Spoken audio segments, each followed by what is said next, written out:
Hey, good Monday morning, my friends. MLive Chief Meteorologist Mark Torregrossa with the MLive Morning Weather Update.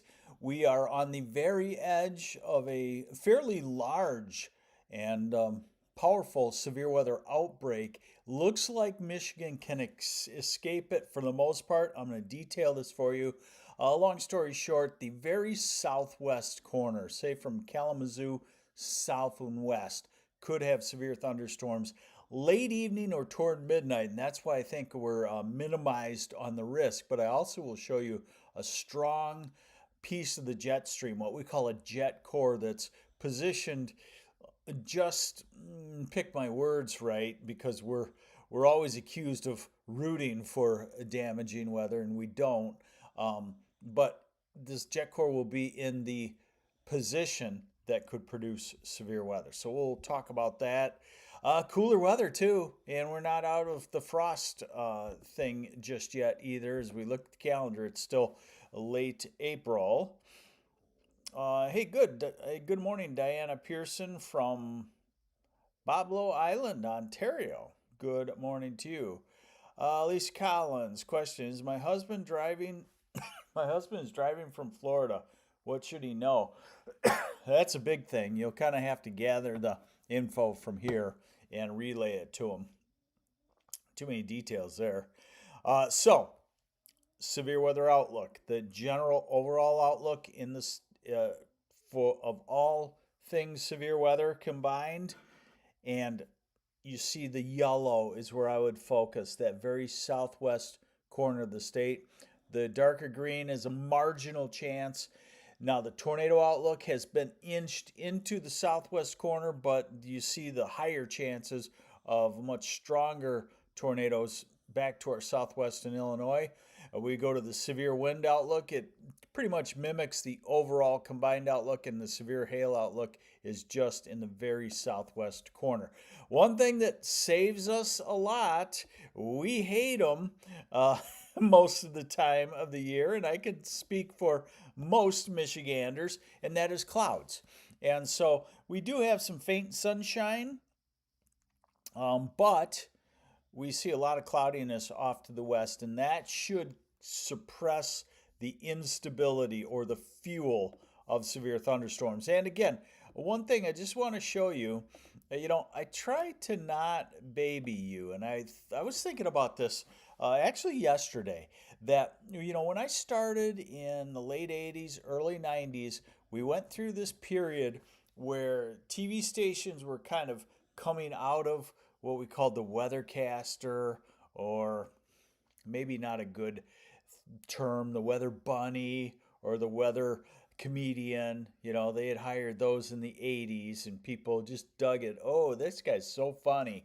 And then we had meteorologists like me starting to come on TV.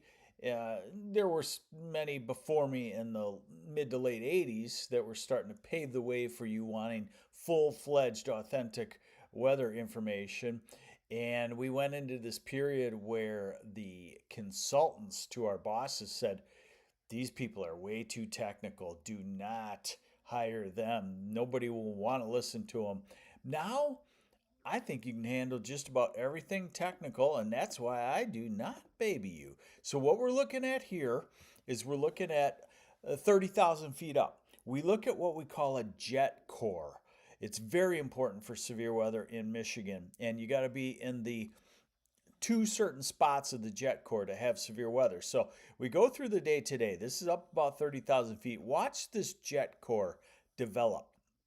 The oranges that you see mean stronger winds. Those are 100 to 125 mile an hour winds aloft, 30,000 feet up, but they're the fuel of a severe thunderstorm. So this is 7 o'clock tonight, 8, 9, 10, 11, midnight, 1 a.m. So look at how the jet core strengthens in the evening hours. And there you've got some winds over 150 miles an hour. And the back rear quadrant, which is over southwest lower Michigan, and the front left quadrant, which is up over Lake Superior. Now, the Lake Superior area is in the cold air. The southwest quadrant, or that southern quadrant in southwest lower Michigan, is in the severe weather area It's just it's midnight or 1 o'clock, and the instability at that time is expected to be pretty low. So the conditions are there, but hopefully they come too late at night for it to be anything significant. Here's your radar right now, and here's your radar forecast, and you'll see what I'm talking about as far as timing goes. A lot of thunderstorm activity expected to develop to our west in the next few hours, and that'll keep the clouds pouring in. So this is 3 o'clock, 4, 5. So this line of storms out of Illinois will move into the southwest corner 3 to 5 o'clock. But remember, I showed you the jet stream was not in position to cause severe weather at that time. So out of sync, that's all good. Now here's 9 o'clock at night, kind of an interesting configuration on the model where it develops a little comma head low pressure center. And then moves to the east. And I told you about the jet core. Note how the thunderstorms develop. They're scattered in nature. They develop overnight, probably not severe enough to wake you up, but that's because of that jet core and the sucking of the air upward on that. So increasing thunderstorms as we go into the late afternoon and evening hours is the story today. Here's the longer term, and you see that, and it's over by tomorrow morning. So tomorrow is a dry day. Wednesday we could have some showers passing through the southern half of the state, and that's all kind of signs of a new wind flow for about 5 days out of the north and northwest, and kind of cloudy and showery and chilly. This model even shows the chance for some snowflakes on May 1st around the bridge. We'll have to see about that. So we are going into a cooler pattern. We're cooler out to May 3rd, May 4th, and then we probably start to rebound as we get to the second week of May. Very typical, very classic of a last spurt of cool air shifting downward. But it does look like the rain slows down. It will be showery, but those would be lighter amounts. Let's see what we got here on questions. How will the weather be in Frankenmuth today? It will be good, Purple Girl, up till, maybe 7, 8, 9 o'clock. It might start to get stormy. Otherwise, good. Good morning, Freeport.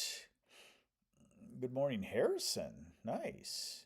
Rainy soccer practice tonight. The boys will love it. Okay, Nimrod Diaries. Just remember,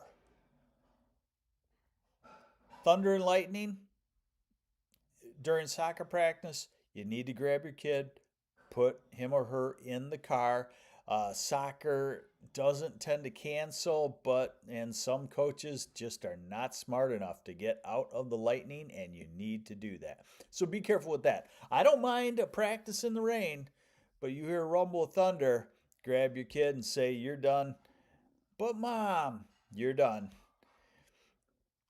So here's the way the upper air is going to look like as we head toward the weekend. Let's look at the change. So this is what it's like now, and we're warm and we're in southwest flow. There's our bend in the jet stream coming through tonight.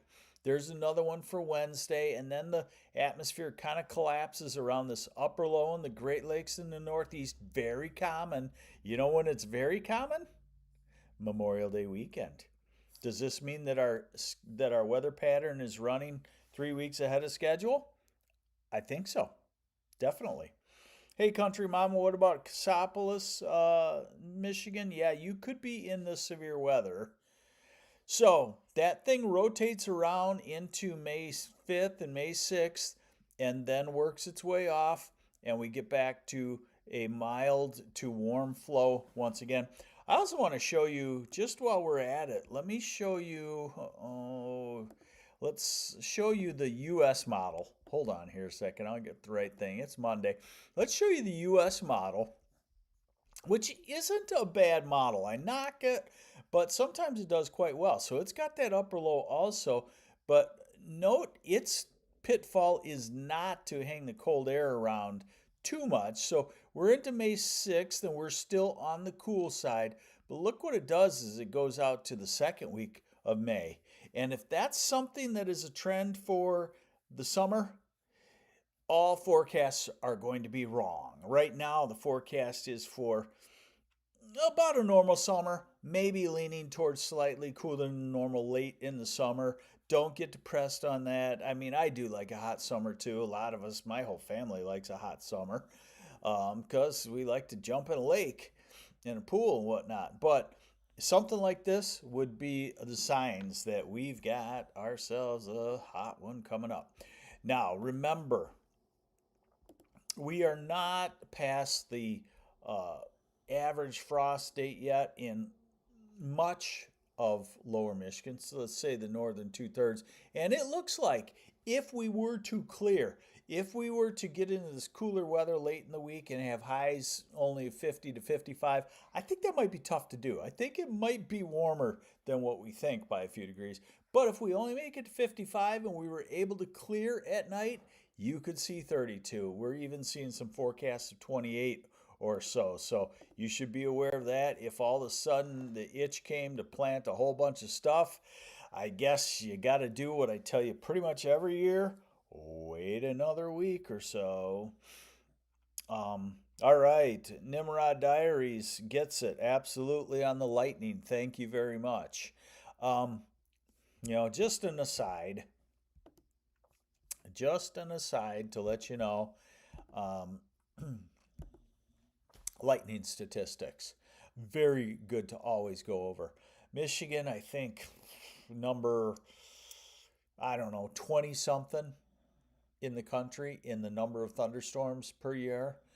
And Michigan's past stats on lightning injuries and fatalities puts it, at one point, put it at number 5.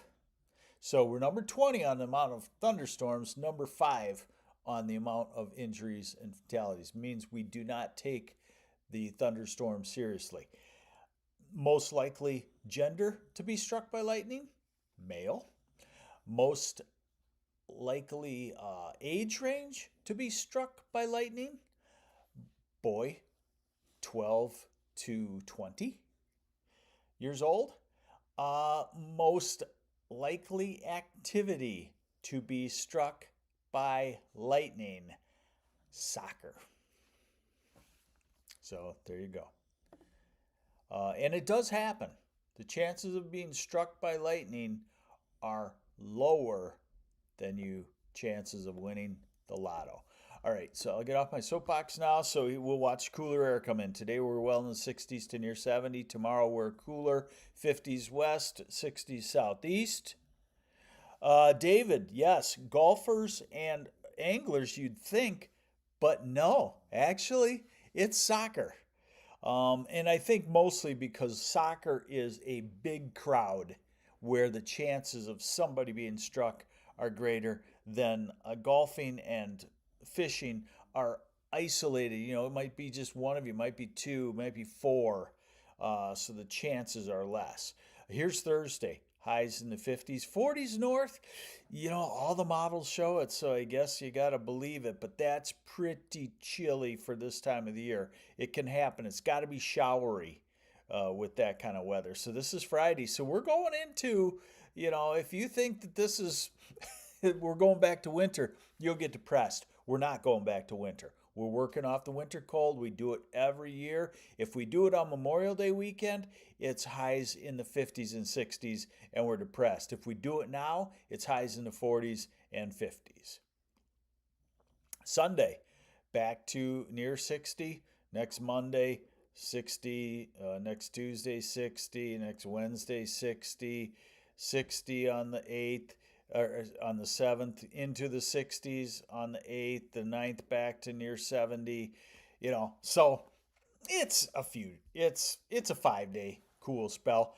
And then these are the low temperature forecasts. So tomorrow, Wednesday morning, maybe some 30s in the far north. Thursday morning, 30s south half, but upper 30s. 20s in the north. Possibly.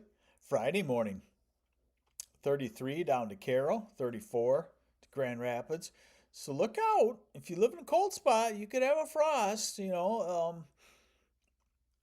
would be something that you could cover things with because it would be very light and probably will not happen because to be that cold in the afternoon and evening, you got to be showery and you still would be kind of cloudy, showery at night. You probably wouldn't have a setting where you're cloudy, showery in the day and clear out at night with this kind of setting with an upper low over us. So these might be a little bit too cold.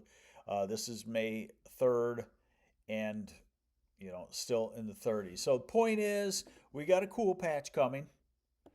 I know it's gonna be May 1st. You want the light switch to flip and turn into instant, constant spring. We live in Michigan. We know that doesn't happen, right? But we're working it off, and my simple theory is that there's always one last cut off low pressure system before the cold pocket gets kicked out for the summer. And my theory is it's running 3 weeks ahead of schedule.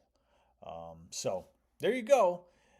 Take care, and we will be watching for severe weather for you here on MLive.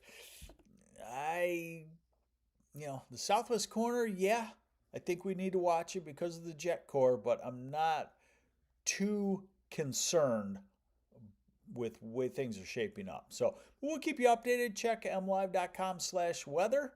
And thanks for joining me on the MLive Morning Weather Update. I'm MLive Chief Meteorologist Mark Torregrossa. Bye.